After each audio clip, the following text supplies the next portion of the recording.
Hello and welcome to Learning with Princess Aisha. I hope you're doing well. If today is your first time of coming across my channel, you are most welcome. And you can support the channel by giving me a thumbs up for like, commenting, subscribing, and turning on your all notification button so that you get notified on all my videos. And don't forget to share the video with others who might benefit. So this is a continuation of helping children to communicate their communication and language skills, and this we are focusing on healthy eating, how children can use the home corner and the theme of healthy eating to develop their language skills. So this comes under the PSED, personal, social, and emotional development. Oh, you can hear the birds tweeting in the background.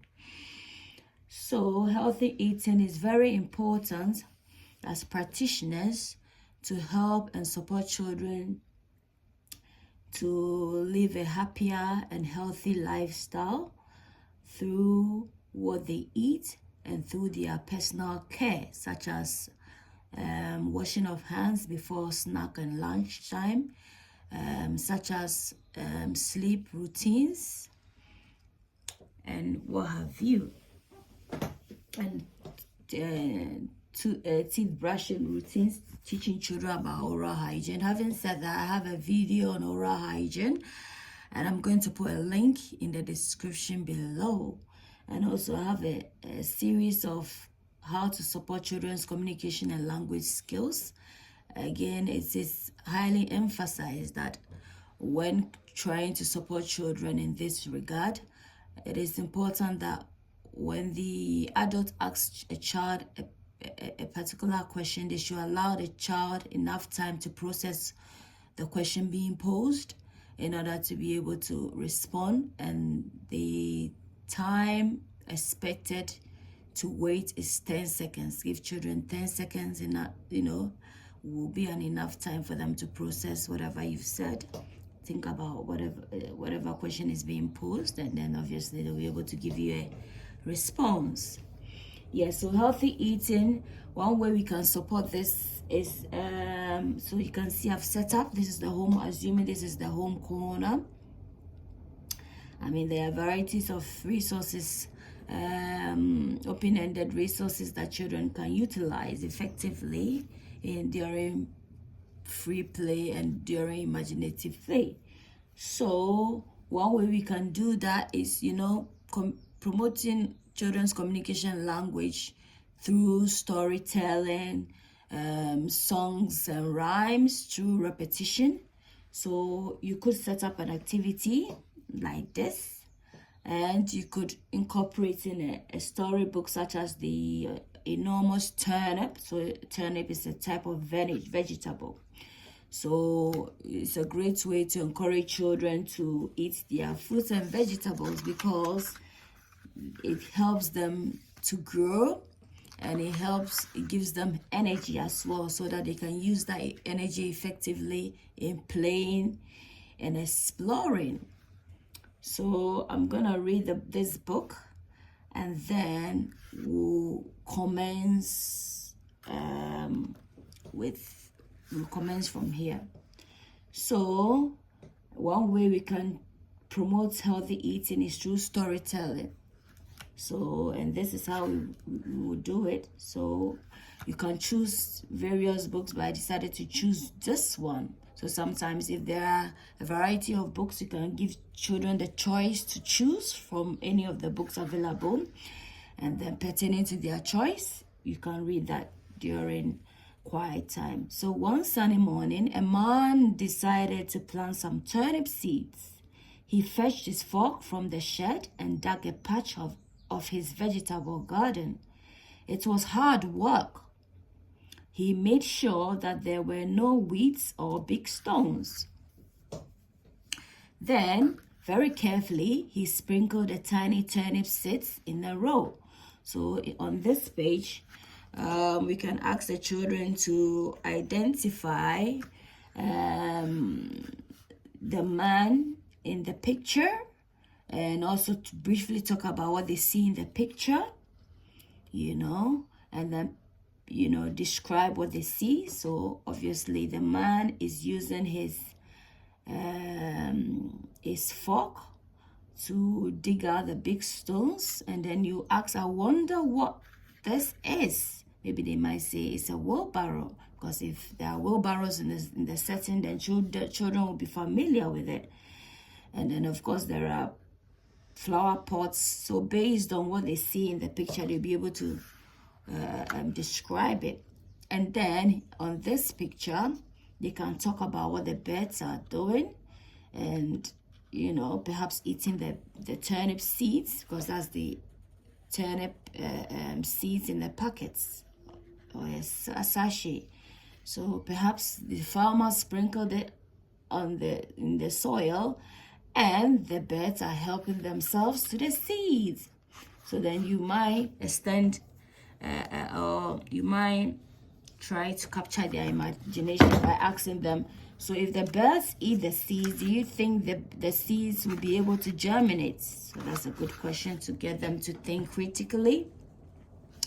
So the man took great care of his turnip seeds. Every day, as soon as he woke up, he went down to his vegetable garden and gave them some water.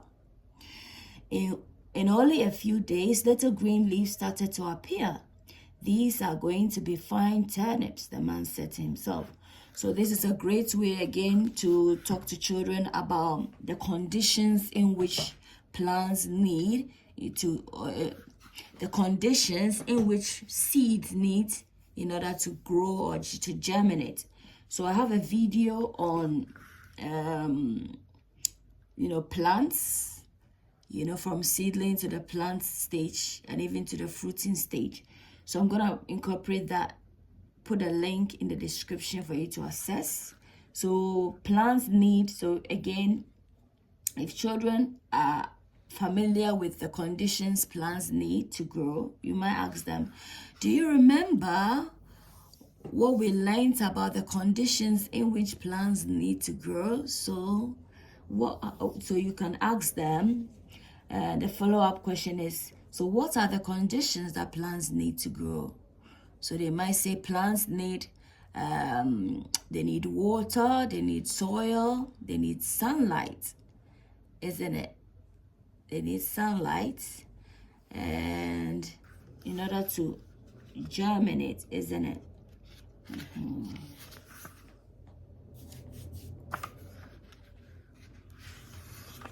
So the turnip grew very quickly, as turnips do, but one turnip grew faster than all the rest. Soon it was twice as big as the other turnips. The man was astonished. I can almost see it growing, he said proudly. But the turnip didn't stop. It grew bigger and bigger and bigger until it was enormous. So I wonder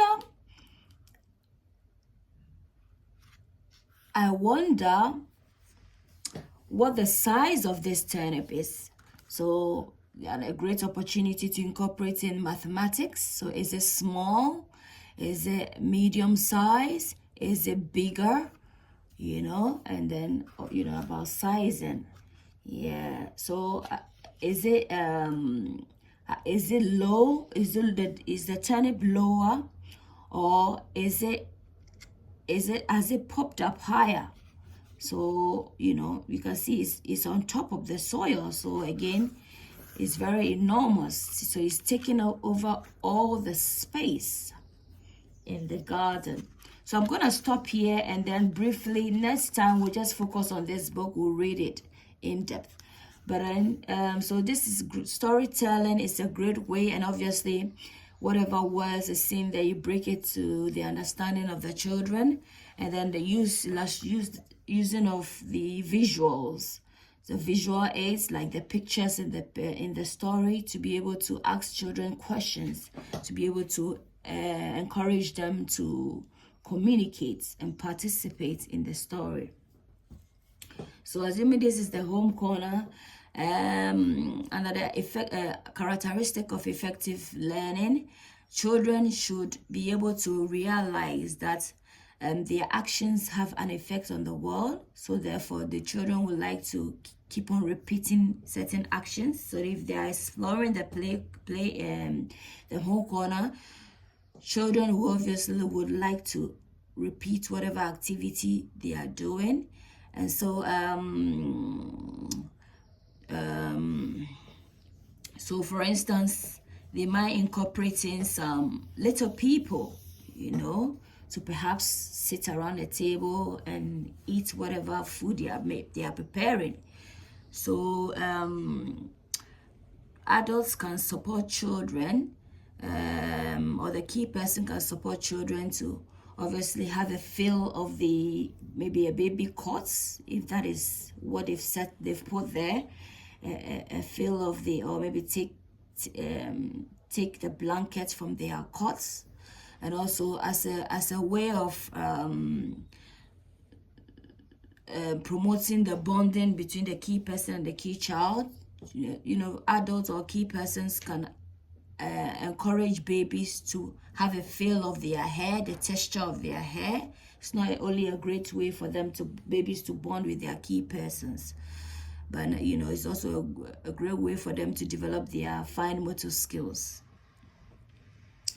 And also under the playing and exploring, children can also plan and think ahead about what they will do during play. So if there's the home corner they want to cook or what have you, they could draw a picture of the home corner as they think that it is. So even if it's one stroke or one mark, that is their interpretation of the home corner. So they can draw a picture of the home corner of what they are about to do even before they explore the play area. That will be a great way to guide them. Again, they can also use their fingers, you know, action songs or visual aids using their fingers. Maybe this can be the home corner, and the rest of the fingers can be the kind of things that they want to do, and so on and so forth under the playing and exploring. So under active learning, children are obviously you know, should be able to participate in routines, and you know, such as during sleep time, children can obviously walk towards their own cot or their beds, or during snack time, children, you know, are aware that it's snack time, so therefore they know that they have to wash their hands before they have their snack, or they know that you know, during snack they have to have some water accompanied with their snacks in order to aid in digestion, and so forth and so on and so forth. So how can adults support children during maybe snack time? So adults can help young children to develop by accepting the pace of their learning. So adults have to give children enough time and pace to be able to make connections, links between what they are doing and what they are actually learning, you know, and obviously to repeat. You know, children learn through repetition. The more they repeat activities, songs, and what have you, it not only reinforces what they are learning, but then children are able to grasp the concept of whatever is being taught.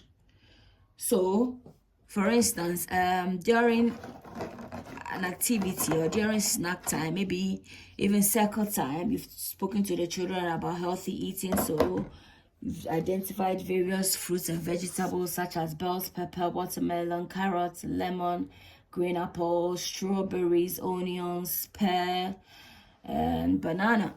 And you've obviously spoken to them about the benefits of each. So bell's pepper, vitamin C, lemon, vitamin C, and so on, and carrots, vitamin A, and so on and so forth. And so during snack time, maybe you incorporate in some carrots, some watermelon, some apple, and so some banana. So again, you talk about the benefits, incorporating some like action songs such as pick banana. So during circle time, so pick banana, pick banana, peel banana, peel banana, chop banana, mash, you mash banana, eat banana, you eat the banana to give you energy, because when it digests, the end product of the sugars in the banana is carbohydrate. That's glucose. It turns into natural sugars, and glucose gives us energy. So therefore, when they have energy, what do they do with the energy? They need to utilize the energy effectively through play, through active play, jumping, running, hopping, and what have you, stomping, running, and so on and so forth. So again, that is children. So this comes under the playing and exploring, and also children realizing that their actions have an effect on their body. So when they run, they jump, they stomp, they are helping their hearts to pump the blood around the body. So it's helping them to stay active, helping them to stay healthy as well. So and so on and so forth. And then this is a model I did, healthy eating plate. I can insert the link in the description for you to access. So this is our mashed potato, our sausages, our green peas, our sweet corn, our ketchup, our carrots, our cucumber. And this is also a model of the children's play kitchen that I did. So I hope you enjoy this. And obviously, you cannot talk to children about healthy eating without obviously talking to them about brushing of teeth. So for instance, you see I have an healthy eating what do you call it there, chart, and as well as toothbrushing. So children are supposed to learn that when we eat, we have to brush our teeth as well to maintain a good oral hygiene, because obviously if you don't have good oral hygiene and your teeth is all decayed and it's all loose and wobbly and it falls out, you won't be able to chew your food very well. Therefore, that can also have an impact on your overall well-being. So talking to them about oral hygiene is very good.